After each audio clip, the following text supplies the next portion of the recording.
So I initially thought about making this video a couple of weeks back following the Nations League final when Messi and Ronaldo fans, as they do, starting another stupid debate. But eventually I decided against it because, as I said, it's stupid. But for one reason or another since then, I've been personally asked about this and asked about this more than a couple of times. So, say it with me now, beggars can't be choosers. Now what I'll do here is basically tell you if there really is a debate between the Copa America and the Nations League from any angle whatsoever. And then of course, ultimately bring it back to the career/legacies of Messi and Ronaldo. So yeah, follow me here. Is the Nations League now greater than the Copa America? Let's roll on. Right, so a little peek behind the curtain. I apologize for the question I just asked because, well, those of you who are familiar with my channel would know that one of my preferred pastimes when producing and partly prancing around this platform is to persistently post and thus spam the feed with shorts. In fact, that's almost entirely why YouTube claims I've made over 2,000 videos, when in reality I doubt I've even hit 200. But yeah, to make these shorts as easy to make as possible, I have to start with some sort of captivating intro sentence in my full-length videos. Otherwise, bro, if this video was really assessing whether the Nations League is now greater than the Copa America, literally this would be it. Is the Nations League now greater than the Copa America? No. And that is that. Agree or disagree? Beats indifference. Once again, don't forget to like, comment and share. You get my point. But yeah, that's obviously not what we're here to do. As I said, I'm going to try and outline whether there is any competition from any angle whatsoever between these two tournaments. So yeah, while there may be no true competition as far as what the greater tournament is, there are actually a couple of categories where the Nations League is ahead of Copa America. They are, number one, level of competition.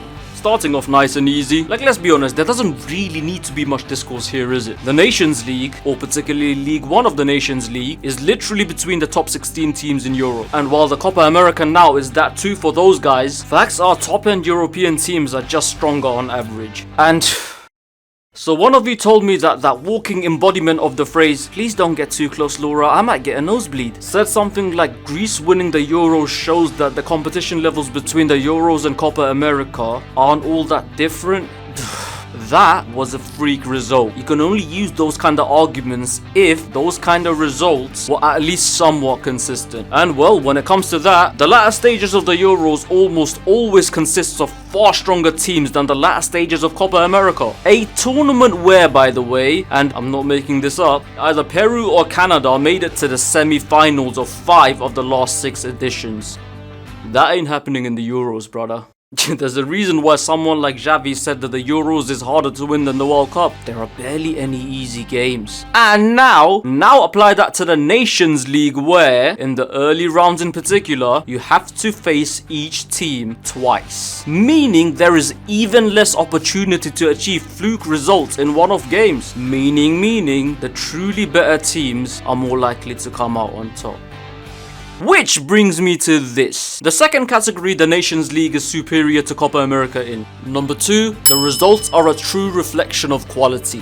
The Copa America tournaments, much like the Euros and the World Cup, are few week-long tournaments at the end of long, grueling seasons consisting of one-off games. They very rarely reflect the true form of a player. It's no coincidence that we've seen many a player flop in these tournaments after turning in killer seasons, be it due to injuries, exhaustion, losing rhythm, or simply not having enough time to get acclimated to the environment. In contrast, the Nation Leagues takes place amidst a given season where the players are still in their current flow, consists of more games and, therefore, speaking in social science terms, you are more likely to measure what you intend to measure. Hence, an increase in validity, something which, no doubt, the Nations League does better than Copa America. However, in the grand scheme of things, this changes little. Cause brother, if this conversation was between the Copa and the Euros, I'd 100% entertain the thought of doing a full-length comparison video. But the Nations League simply isn't there yet, G. This was a tournament designed a few years ago literally to replace friendlies. And some of you are already putting it up there with a competition that's been running for over 100 years and has been graced by so many legends of the past. get real, man. And yes, I'm not daft, okay? I know why this has suddenly become a topic of conversation. And yes, we'll get to that. But first, one thing. If you're one of those guys that's looking to combat my argument highlighting the magnitude and importance of Copa America by presenting something else that's actually been going around recently, and that is that Pele apparently did not take the Copa America seriously, only playing in one of these tournaments in his international career. Right, so first of all, the fact that Pele only did play in one Copa America, and that too as a teenager, and still ended up being the best player and top scorer, the man was a cheat code. But yeah, anyways, this is kind of bullshit. You see, Pele actually voluntarily skipped one Copa America tournament. That would be in 1963 when he opted to tour with his beloved Santos to generate revenue for the club. And well, to each their own, but to me, that's more than a valid reason, man. Santos was somewhat of a passion project for the man. He came through their ranks and transformed the club, making them a household name. Respect. But yeah, other than that, there were two other Copas played during Pele's time with the national team. One where Brazil actually sent a second string team because it was played in the same year as the tournament Pele actually did play in, and one in 1967 where Brazil as a nation withdrew from the competition. So yeah, Pele skipped Copa America only one time. And if you still want to hang on to that, well, go ahead. As long as you acknowledge your boy CR7 basically bunking the bulk of the inaugural Nations League, only turning up in the semis and onwards.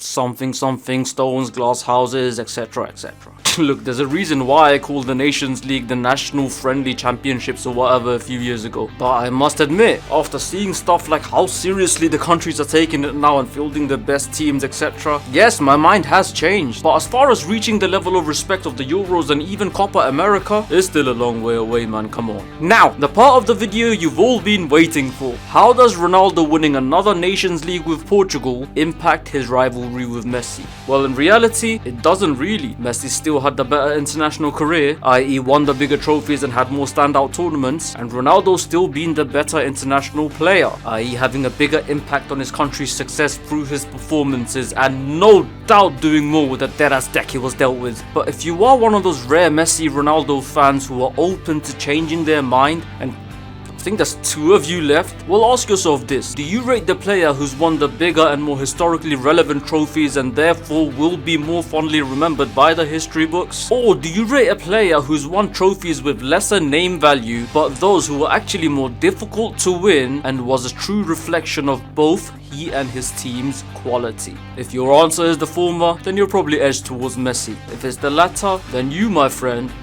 are a CR7 guy. But since I assume that you are one of those weirdo Messi / Ronaldo fanboys, aka the majority, your brain probably works upside down. As in, you first choose your goal and then pick the line of argument that favors your goal. Meaning, no matter what happens from now till the end of time, you, my friend, aren't changing your mind. Which is fucking dumb. That's fucking dumb. Stop being fucking dumb. And that is that. Agree or disagree? Just stop being dumb. Once again, don't forget to like, comment and share. And of course, subscribe. Till next time, you keep rolling.